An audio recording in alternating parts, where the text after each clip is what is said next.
Okay, hello everyone. Just getting started here. Drew, can you let me know if that black box is um still there? It was gone for a second and then it just came back and now it's lower. Okay. All right. Well, if that black box is still here, we can You're have, good. we're good now? Yeah. Okay. Um, Fantastic. Welcome everyone to our webinar on a new era of safety technology to keep kids safe in school zones. We're so glad you're able to join us today. Um, just a quick update or a reminder about who we are, the Safe Routes Partnership. We are a national nonprofit advancing safe walking and rolling to and from schools and in everyday life, improving the health and well-being of people of all races, income levels, and abilities, and building healthy, thriving communities for everyone. Just a reminder, this webinar is being recorded. Resources are linked in the slide deck and will be shared after the webinar. You can put questions in the Q&A box and general comments in the chat box, and I will be here to troubleshoot any tech issues.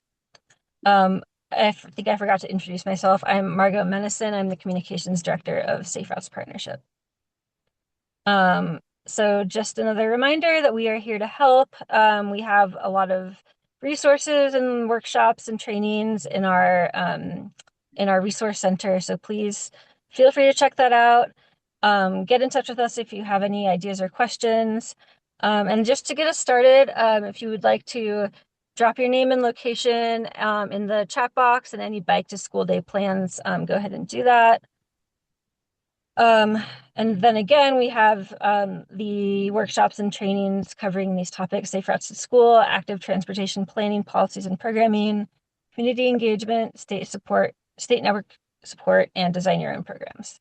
And then one last big plug, our early bird registration for our national conference opens tomorrow, May 1st. So please visit saferoutesconference.org to go ahead and sign up and register for our conference. Drew, are you able to screen share? Yes. Oh, it says sharing is not turned on, so I just requested. Okay. Let me find that.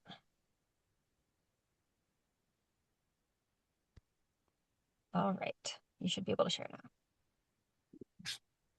Great. Okay. Can you all see my screen?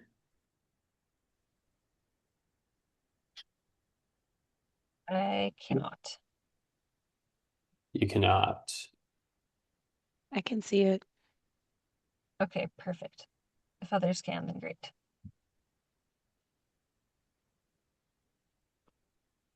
Um, Okay. I can see it now that I've stopped sharing mine. okay. Great. Well, then I'll just kick things off. Thank you so much again, Margot, for having us. We feel so lucky to be able to partner with Safe Routes and so supportive of the work that you all have been doing for so many years. And we've been on the traffic safety journey a little bit a lot less than you have, but we've taken a lot of your cues. We've learned a lot from what you guys have been putting out there. So appreciate the opportunity to speak here with this audience. Um, Quickly, I'll introduce myself and talk a little bit about novel technologies in traffic safety. So, today's agenda will be we'll talk about ourselves and who we are and sort of like why we're here today. And we'll walk through automated traffic enforcement in particular, why it's been a technology that historically has had challenges, but actually has so much potential, and why we believe that there's a new approach to doing this well for your cities and your municipalities. And then finally, for folks who are interested in bringing this to their communities, their school zones, to help keep children safe in their roadways, sort of like a guide and sort of tips and tricks of how to make it happen. And finally, we're so lucky to be joined by Representative Gina Curry from Pennsylvania. We've gotten a chance to get to know her and work with her closely on bringing some modern forms of traffic safety technology to Pennsylvania. And so near the end of the um, deck, we'll get a chance to hear from her and how she's been championing this in Pennsylvania. So very quickly, my name is Dhruv. I'm the co-founder of a company called Obvio, and we are building next generation traffic safety technology. Our background is actually in driver safety for the trucking world. My co-founder and I and some other members of the team were part of a company called Motive that were building these AI dash cameras that we would put on the front of trucks. And these cameras would actually detect all of these unsafe driving behaviors all from the same device. It would be detecting speeding, unsafe driving, skipping stop signs, red light violations. And every time it detected it, it would actually give a notification to the driver saying, hey, you may want to watch your behavior. Here's some of the trends that we're noticing. And we deployed this in 200,000 trucks all across the country. And what we realized is with this technology, we saw a 25% reduction in crashes. And that gave us a little bit of an aha moment, which is, wow, I think the technology is really powerful. There's something that really changed in terms of driver behavior. What if we could bring it to the world of public safety? Um, and that's sort of how Avio was born. And when we started building Obvio, it was the same thing. We tried to take that same device, the same kind of technology that can detect a lot of unsafe behaviors, and see how we could apply it to public safety roadways.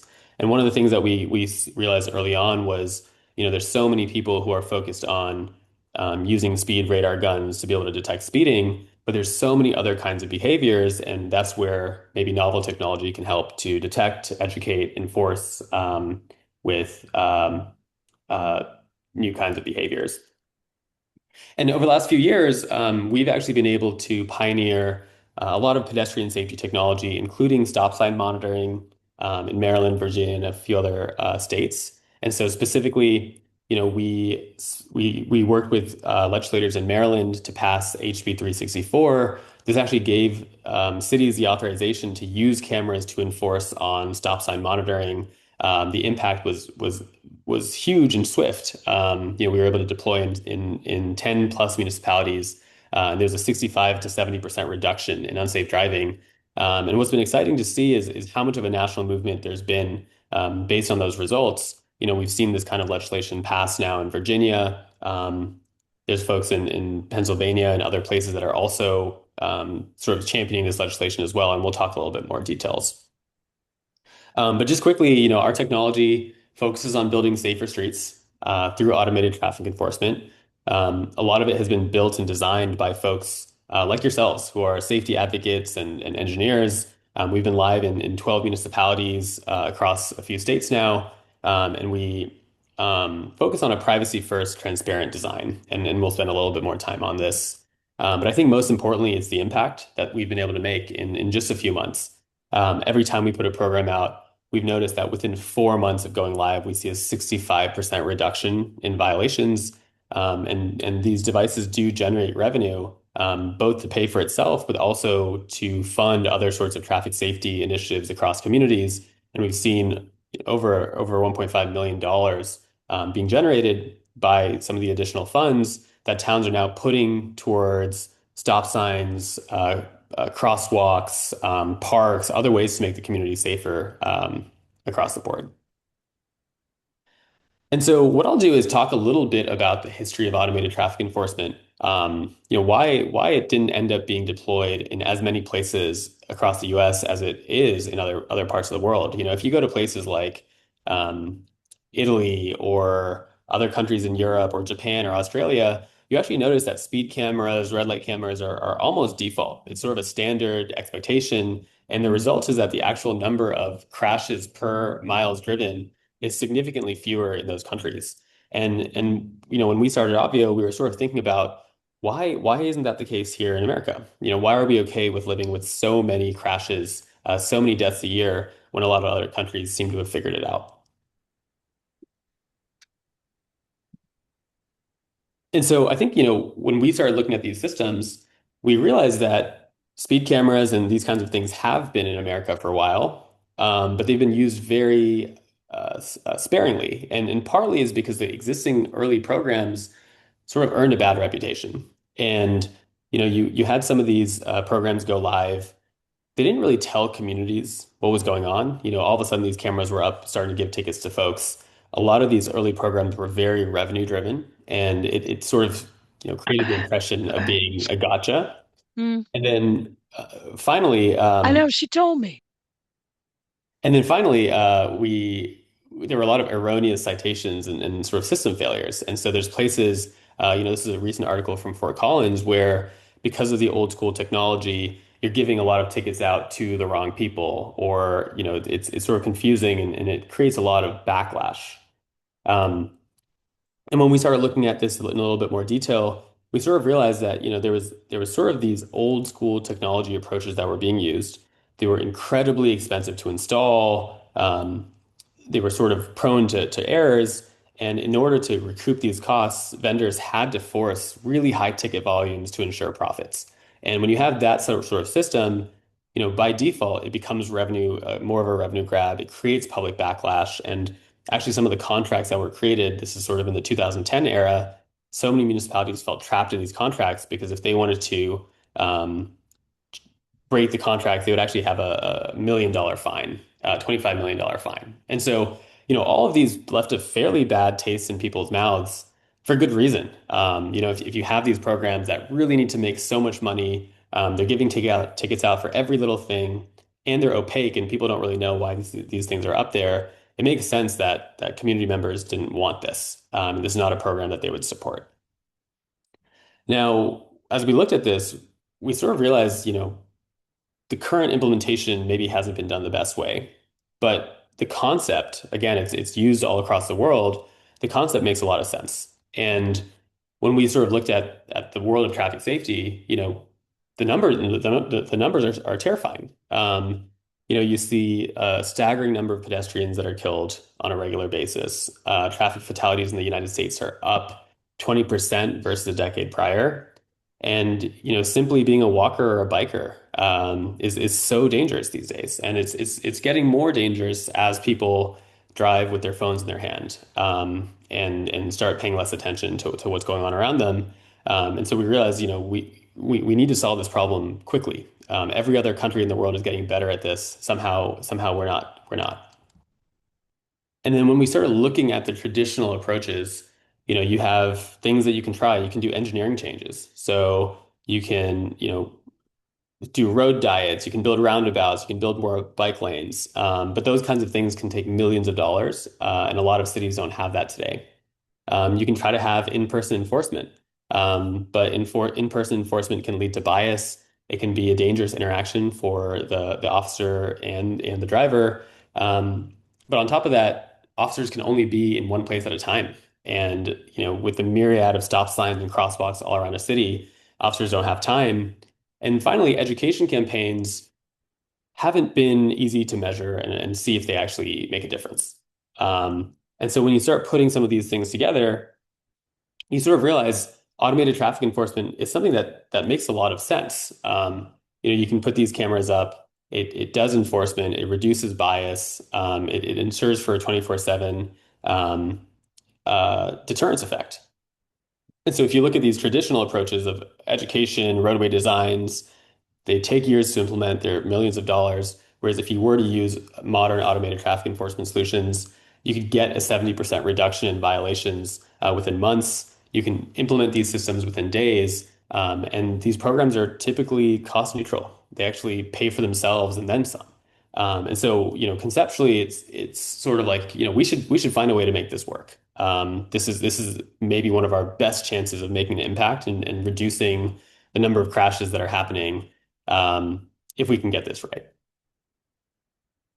And what's been interesting to see is post 2021, automated traffic enforcement has been something that more and more cities, states, even the federal government is looking at carefully. There's been more than 90 new laws passed across the United States in the last 4 years, supporting the use of automated enforcement in school zones, construction zones, for different kinds of behaviors, including speed and red light, but also things like bus lane enforcement, stop arm enforcement, and a couple of the stop sign and crosswalk ones that we'll discuss today. And there was a recent article from Bloomberg where people started realizing automated traffic enforcement is actually a lot more popular with constituents than people might assume. And part of it is that the desire for safety solutions is just growing. You don't have as many officers doing enforcement. You have people wanting to walk and bike to school and work, and so the need for safer roads is becoming more and more apparent to people, while the use of technology seems obvious. And so, one of the things that we really care about as a company is sort of figuring out, look, this seems like a solution that should work. This is a solution that is growing in popularity. How do we do this well?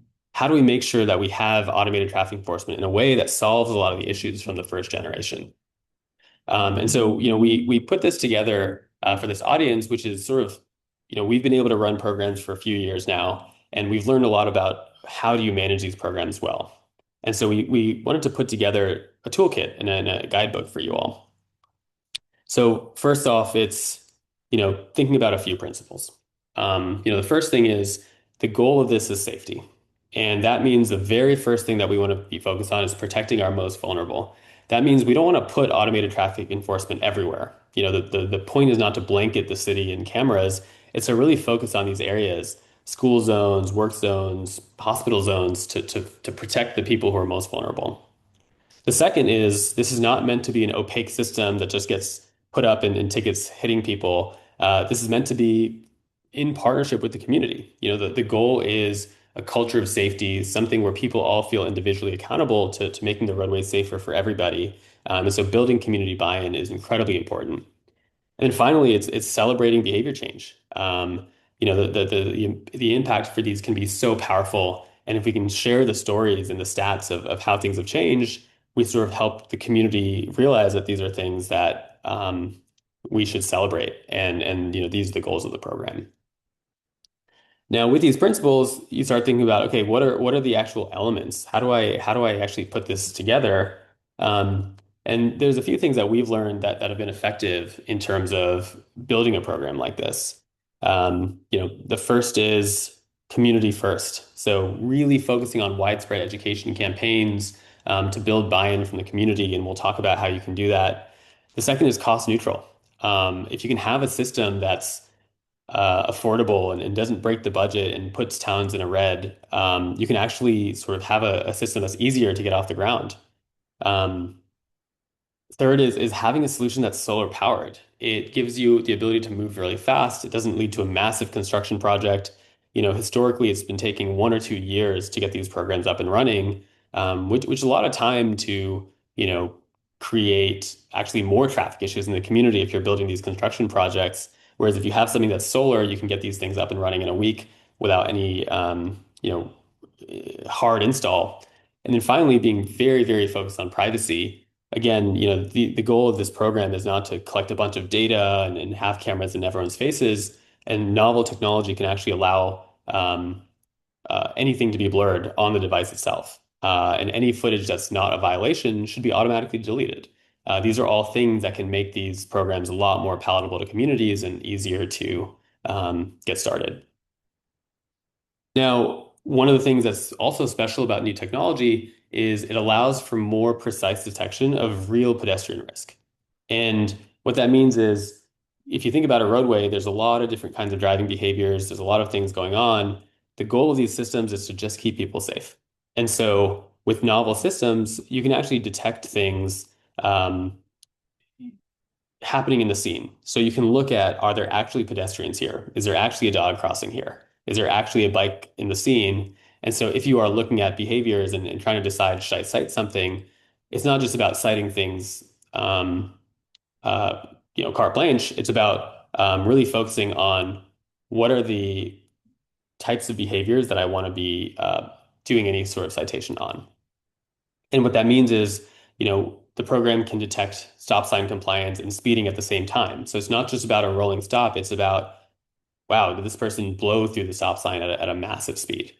You can start looking at things like crosswalk violations, where are vehicles actually stopping for when there's a pedestrian in the crosswalk, which is one of the most dangerous scenarios that almost all of us encounter regularly.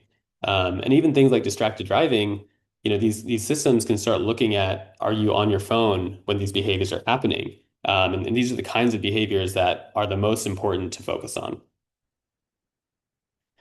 And then, when we think about the novel approach, it's really about community engagement. And what we've realized is if you have a proactive education campaign, that means you're putting up campaign signs, you're creating transparency portals where you can literally show people the videos of what's going on in the community, and then taking that revenue to improve public safety and roadways even more. These are the kinds of things that really engage the community. And a couple of the things that we've been able to do were for some of the cameras that we put up, we engaged the community on coming up with really interesting designs. Uh, what if it's a school zone competition where the students can actually design the pole, or what if we decorate the pole in a shape that represents some of the city's artifacts? These are things that make these things more palatable, a little bit like artwork in the community. And then at the same time, it's not meant to be this invisible gotcha. It's in your face. It's right here, and it's very very clearly signaling that this is about behavior change. It's also really important to show up at community events. So one of the things that we've seen is when you have these programs live, naturally some people will start getting citations, they'll get frustrated. But if you actually go to PTA events, community, fairs, council meetings, you can actually showcase videos and then show people, the behavior change. It actually creates a much, much better relationship across, both the police department, any vendors that are doing this with the community.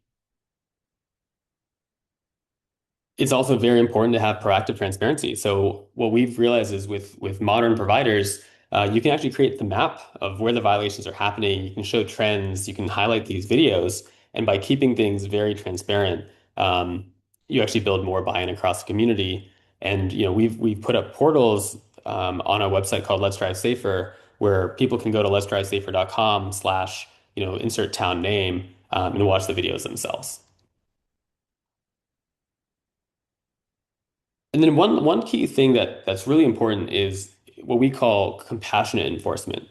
And one of the drawbacks from the previous programs that we've heard about is, someone might be driving, they speed through a speed camera and they get a speed ticket. Now it's going to take them 2 or 3 weeks until that ticket arrives in the mail. And during that time, they may pass more speed cameras. And we've heard situations where people rack up 20, 30 citations before they even realize that they were doing anything wrong. And so one of the things that we focus on is building tolerance into the system where if someone receives their first citation, we actually wait 2 or 3 weeks and then we give them a chance to see it and log in and watch their videos. And when you focus on that piece, it gives people a little bit more of a, okay, this is why the program works the way it is. And we also have a portal called Let's Drive Safer where people can actually view their violations. So for every single violation that we put up, people can actually watch it themselves and decide, okay, did I actually do something wrong? And it gives them a little bit more chance to focus on the education piece. And then finally, we also focus on the highest risk behaviors. Like I mentioned, focusing on school zones, only giving out tickets on egregious behaviors that actually pose risk, also makes these systems a little bit better for community members. Now, the last thing I'll talk about is a little bit about how to bring automated traffic enforcement to your city. There is a range of legislation that enables different kinds of behaviors in different places. I think for the most part, there's quite a majority of states that allow for people to use automated traffic enforcement for speeding and red light. Now, Obvio and in partnership with legislators like Representative Curry have been working to bring these novel behaviors, so crosswalk, stop sign running, to places like Maryland, Virginia, Pennsylvania. And we'll talk a little bit about the process there. But for folks here who are interested and intrigued by sort of a modern approach to automated traffic enforcement, you in some ways you're creating a local movement. And I know that can sound scary for a lot of folks, but there's actually just a few pretty quick steps to make this happen. I think the first one was you want to gauge interest. You want to talk to people in your community, local traffic advocates, the police chiefs, council members, to just gauge interest and understand, do they know about these programs? Do they know it's possible for them? Two, you want to gather evidence that this is something that the community wants. And you can run traffic studies. You can get testimonials from community members. You can sort of build support from PTA groups and other kinds of coalitions.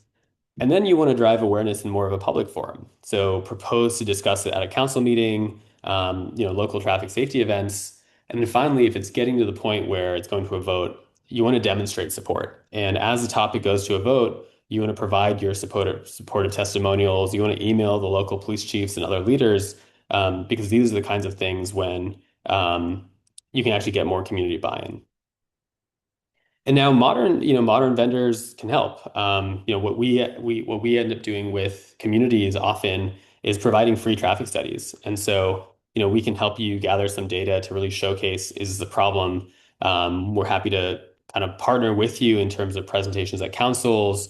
We can connect you to legislators if you want to help join the movement for the stop sign and crosswalk monitoring. And I'll go into a little bit of detail. This is a little bit of what our traffic safety studies look like, where these things are very easy to deploy. There's no construction. We can count speeding violations, red light, stop sign, crosswalk, distracting behavior. All of these things are very easy to get set up, and then within a week or two, you have data that you can share with your police department or other folks. And then separately, we've talked a little bit about new legislation.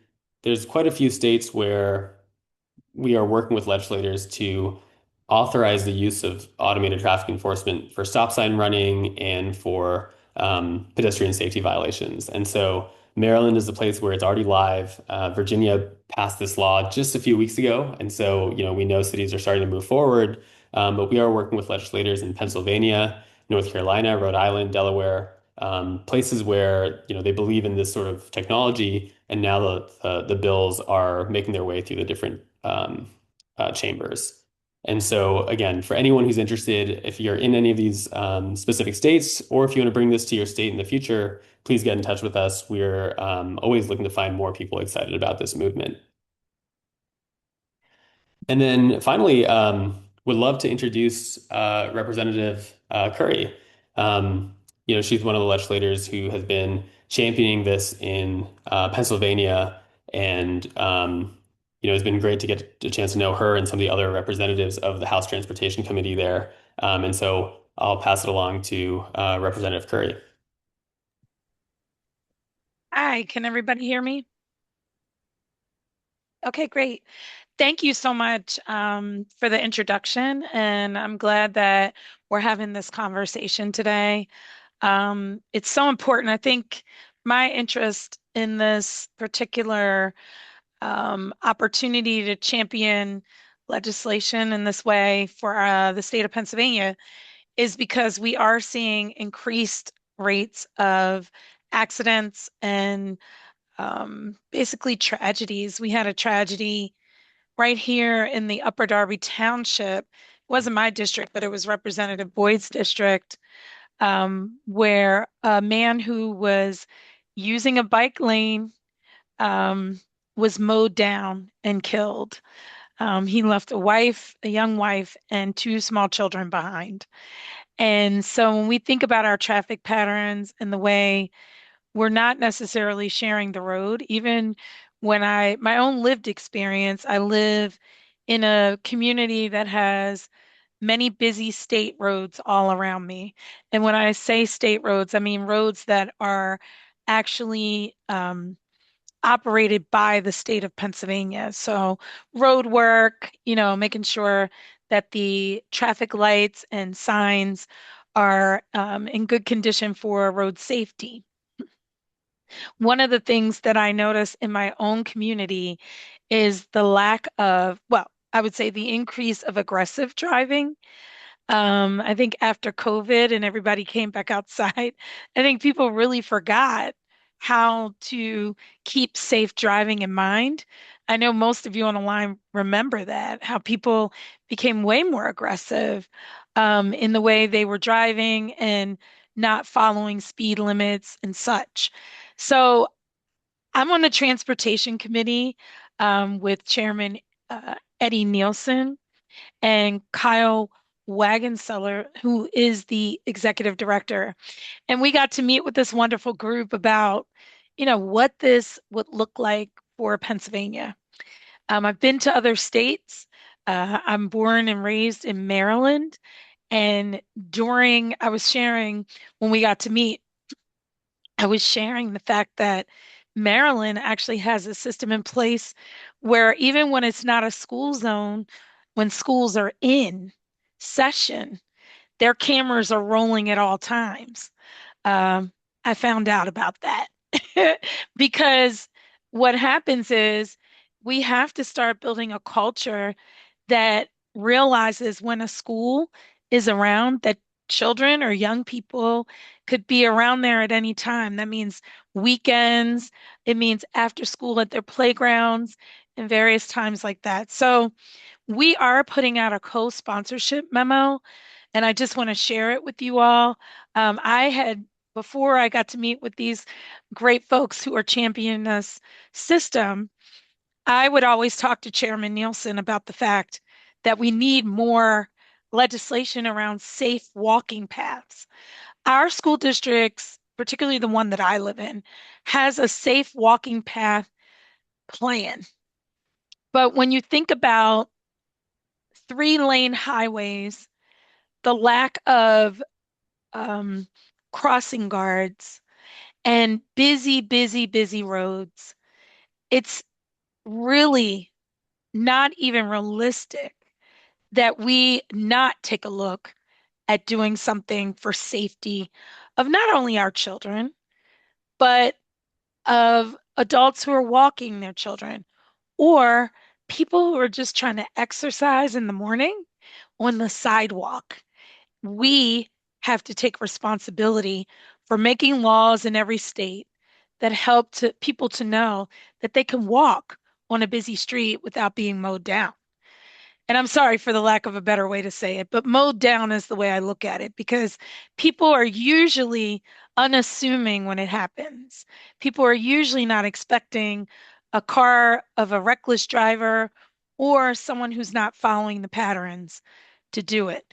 Here in Pennsylvania, we have started to see school buses with this type of technology. Here in my district, I get a lot of phone calls because people are very upset with the school district now that they have cameras on their school buses. And let me tell you, the ticket is in the amount of $300. People are very upset about this, but what it's doing is actually helping to make people aware that when a bus's double lights come on and the stop sign comes out, that means children are going to get off of the bus and possibly have to go across 3 and maybe 6 lanes to the other side of a very busy street. That means the culture that we have to build means that people need to know when it says a school zone that you must slow down. It means that you must have a culture of understanding. That means whether school is in session or not. Here in Pennsylvania, we have it where the lights come on when school's in session or right afterwards. I've often noticed when it's a holiday and those lights still come on, people know it's a holiday and they're like, oh, the kids aren't in. And they zoom through that zone as if the lights aren't on. So we really have a responsibility to educate. We also have a responsibility to educate our young people about using safe crosswalks. But if we're educating them, we definitely have to educate drivers to pay attention to what this looks like. So I don't want to talk forever today. I'm very passionate about this because too many tragedies have happened. And I remember before I even got into the legislature and I was on the school board, I would talk about this. And now I'm so happy to know that Pennsylvania is trying to find a way to make this a reality. So our co-sponsorship memo reads as follows. It's on road safety monitoring systems in school zones. Traffic safety in school zones has continued to worsen over the last several years, and PennDOT's data, which is our Pennsylvania transportation system, shows a steady increase in crashes. In 2020, there were 291 crashes involving 550 vehicles and individuals. By 2024, that number has risen from 291 to 332 crashes involving 665 vehicles and 1,058 individuals. The trend is particularly troubling when viewed alongside broader statewide data, which with pedestrian crashes among the most severe at 174 fatalities and 2,990 injuries reported in 2024.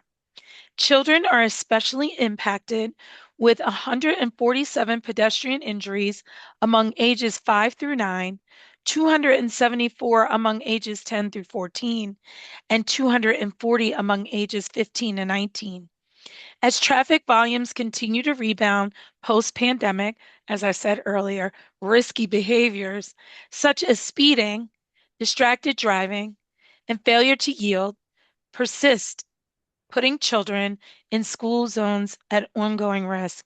We did pass a law last year that will be going into effect this year for hands-free, no texting while driving. So we are putting that into effect, and hopefully, this will deter drivers from looking down and texting while they're driving. To address this problem, I will be introducing legislation allowing municipalities to use automated road safety monitoring systems in school zones. Upon adoption of a local ordinance, these PennDOT approved systems would target two high risk violations closely tied to serious crashes involving children: failing to stop at stop signs, and failing to yield to pedestrians in crosswalks. The proposed bill establishes a $40 civil penalty and includes a 30-day warning period at rollout. It applies to vehicle owners with clearly defined exemptions for emergency vehicles, funeral processions, stolen vehicles, and instances of lawful compliance. These violations would not be recorded on a driver's record and would not be classified as moving violations. The legislation also incorporates robust safeguards for due process, transparency, and privacy. Mandates It mandates clear signage, a public education campaign, evidence-based violation notices with appeal options, annual reporting to PennDOT, and strict limitations on the use and retention of recorded images, which must be deleted within 48 hours after final resolution. All generated revenue must be reinvested into road safety improvements, and participation by municipalities is voluntary with no cost to the Commonwealth of Pennsylvania. This measure would provide law enforcement with a valuable tool to improve safety and better protect Pennsylvanians. Please join me in co-sponsoring this important legislation to help ensure the safety of children in our school zones. That is my co-sponsorship memo. We plan to put that out very soon, and we are here to support this type of legislation in Pennsylvania. We will need your help to continue to advocate for these types of laws within our transportation departments and committees in the legislature throughout the United States. Thank you so much for having this webinar today, and I'm willing to take any questions. Just I just want to make sure that we're keeping people safe, that we're setting an example for children as they become safe drivers in the future, and that we understand that when we're not safe, but indeed reckless behind the wheel, we take lives. So thank you. Thank you so much, Representative. We're so grateful for your advocacy and championing this effort in Pennsylvania, especially as a model for the rest of the country. Um, I think that sort of covers most of the portion for the actual slides. A couple last things I'll end with is as the representative mentioned, the goal here is safety, and any sort of additional revenue that we can generate will be reinvested back into street safety and infrastructure. We want this to be something where we sort of build a coalition and we do this together. Because the more that we have an actual movement, the more that we actually sort of bring more people into the fold, the more we create a culture of safety, regardless, whether we're using these systems or others, you know, in the industry as well. So Margot, I'll leave it there. Yeah, Maybe it's yeah. time for me to take some questions. Thank you so much, Representative Curry and Drew, for presenting today. It's really inspiring to hear from both of you. I have some questions that I have recorded from the chat that I will relay. Um, so starting with, sorry, one second here. Uh, so here's one. We've had considerable issues in our city with automated enforcement being put in place with the systems that Drew was referencing, with high costs to install and high rates of errors. We've also had issues with inequitable placement of automated enforcement cameras. Do you have any suggestions for these issues which have created considerable lack of support for automated enforcement in the community? Yes, absolutely. You know, it's encouraging to know that you all have used some of these systems, but again, you know, unfortunately, plagued by some of the issues that have been, you know, commonplace for in this industry for a little bit too long. I would say, you know, on one hand, in terms of the actual errors that you've been seeing, the actual sort of high cost of installation, I think part of it is, you know, can you move over to a more modern system? Again, the more modern systems don't have a high cost of installation. It's actually quite cost effective. And you know, when you have modern systems using cutting edge dashboards, reporting, transparency, you know, they just become a lot less error prone. And so that's definitely one thing I'd encourage. Um, and I think on top of that, that sort of leads into the second point, which is, you know, the question about inequitable placement. This is where traffic studies and really understanding where the problem is so important.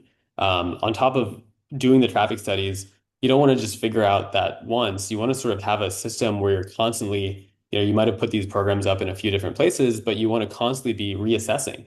Because of course, as cities grow, as these programs are implemented, traffic patterns change. And so, you know, recommending, you know, and this is something that you can ask the vendor or, you know, maybe you have to work with a third party, but basically going and doing a review and audit of where are the violations happening, where are the crashes happening, where do people feel the most unsafe, and making that very, very public. You know, again, public dashboards where you can see all the cameras, where you can see who's getting violations. One of the stats that we often see is that at the beginning of a program, you may have a little bit of a even split in terms of who's actually getting the citations. But what we've seen is over time, it trends towards almost 90% of citations going to people outside the community, where only a few percentage points are going to people inside the community because they've actually learned the behavior. And then, you know, when you see that, it's actually really important to have these systems live because you can sort of send a deterrence to the people who are just cutting through your city, who may not have connections into the roadways and communities as well. And so, you know, I think, you know, to answer the question, it's a little bit of using modern systems will help create more data and transparency. That transparency will help with some of the complaints that you may hear about related to inequity and why these programs are needed. I also want to add, I think people feel like it's a big brother type of conversation. I totally understand why people would think that there's inequitable placement. And we always want to make sure that we're having, like Drew said, an equitable landscape of what we're looking at. But I think it's, you know, automated, as Drew said, automated, you know, detection or, you know, it is about cameras. It's about catching people in an act that necessarily would be dangerous or aggressive. I know I can tell you when I have gotten one of those things in the mail, and it shows me and it shows my car and it shows that I was going at a certain rate. I'll be honest, I have to always say, was I going that rate? That doesn't even seem like something that I would do. And I haven't gotten a lot of those. I think I got one when Maryland first started cracking down years ago. I was a new driver. I'm from Maryland. And so I went through an intersection like when it was turning red from yellow. And I got one, it was $100. Best believe every time I would come near any intersection, I began to watch that yellow. It's really about creating a culture that helps drivers to understand where they are, the placement of where they are. They're not on a highway, they're on a road where there are potential children and students and families, and they should be going at a speed that's acceptable. And that's the bottom line. I hear all the other arguments, but again, we do have to perfect these things. The bus, um, the bus cameras that I was telling you all about earlier, that is causing major uproar because imagine getting a ticket for $300. I had a fellow representative send me a ticket that her family member received. And when I looked at it, I said, yeah, he's in the crosswalk. And she looked at it and she said, oh yeah, he is in the crosswalk. I said, yeah, well, that's why the bus took the picture because when you see a bus stopping, you shouldn't even be racing past the bus. You should be at a pace where you are respecting that that bus could stop at any time to let children off. So I do understand the pushback. I understand that people want to make sure that they're also not being taken advantage of. But I do think it really pushes home that there are rules and laws when it comes to driving. And each and every one of us who are drivers, we take a driving test for a reason. We also have to be reminded of these regulations to keep the roads safe. Thank you so much for both of those answers. I think that question is really important as we think about communities where there may be pushback, and hearing your perspectives is valuable. And I just want to share another comment from the chat that says, thank you, Representative Curry. It fills me with hope to see our legislators directly working on solutions for the safety of people walking and biking. So sincerely appreciated. Here's another question, a bit different. What does theft or tamping rate look like for your equipment? Let me just make sure. So, we actually haven't seen that much tampering with our equipment. We actually expected a lot more. We have almost 100 cameras live. They've been around for about a year. They, have given out quite a few citations. And I think we've had, one or two situations where someone tampered with it. There's a couple of the reasons why. One, again, these are brightly colored, beautiful devices. These are devices that are in school zones, places where kids are walking around. So I think the tampering, is a little bit lower in those places. The second thing is when you have again, technology that's sort of like modern and real time, as soon as it happens, we typically have a maintenance team that can go out and replace it within, hours. And so I think so far we haven't seen this to be too much of an issue for our programs. But as we continue growing, we'll learn more. Okay, thank you. Here's another question related to safe routes to school. So for a bike bus or walking school bus, the most dangerous moments are at intersections. How does this technology specifically prioritize high volume school zones or established safe routes to school? Yeah, it's a great question. So a lot of where we focus our efforts are in school zones specifically. And when we work with legislators like Representative, we also focus on the legislation saying that these are authorized in school zones specifically. And so, the kinds of places where we can place them are school zones typically. And then the actual behaviors that we're detecting are speed, crosswalk violations, and stop sign violations, places particularly where, you'd expect pedestrians to be most at risk. Okay, great. Mm. Thank you. Um, we have a few more questions here. Um, what is the staying power of automated enforcement? Is the 70% reduction throughout deployment, or does undesirable behavior tick back up over time? It's a great question. So we've actually seen a consistent decline, but then it sort of starts reaching a plateau. And so, typically on day one, we see a certain number of violations. By month 4 or 5, we see about 65% reduction. By I think month 9 or 10, we'll see about an 75% reduction in violations. And then that last 25% is challenging because a lot of people who may be driving through the city for the very first time and it tends to see a plateau there. And so I think the way that you can conceptually think about this is just think about an officer. Usually, whenever an officer is standing somewhere, as long as the driver sees them, drivers tend to start behaving. Uh, that's sort of how automated traffic enforcement works as well. As long as people realize that this is a place where I need to be driving safely, they will start driving more safely. And there's actually, sort of like a correlated piece, which is when you start seeing these programs, if anyone's been to DC, they have quite a few speed cameras all across the city. Um, People start actually just driving safely everywhere because they're not actually sure where exactly the speed cameras are. And Yep. so, I agree with Representative Curry that sometimes having a ticket price as $300 or $100 in the case of DC may be a little bit too high. We're not trying to really punish people. It's meant to Right. be serving as a warning. So we generally advocate for a $50, $40 citation fine. But when you have these systems in place and they're visible and people are aware about them, you actually have a consistent change in driver behavior. Yeah, Right. and that's why we're also not doing a $300. We're doing a $40.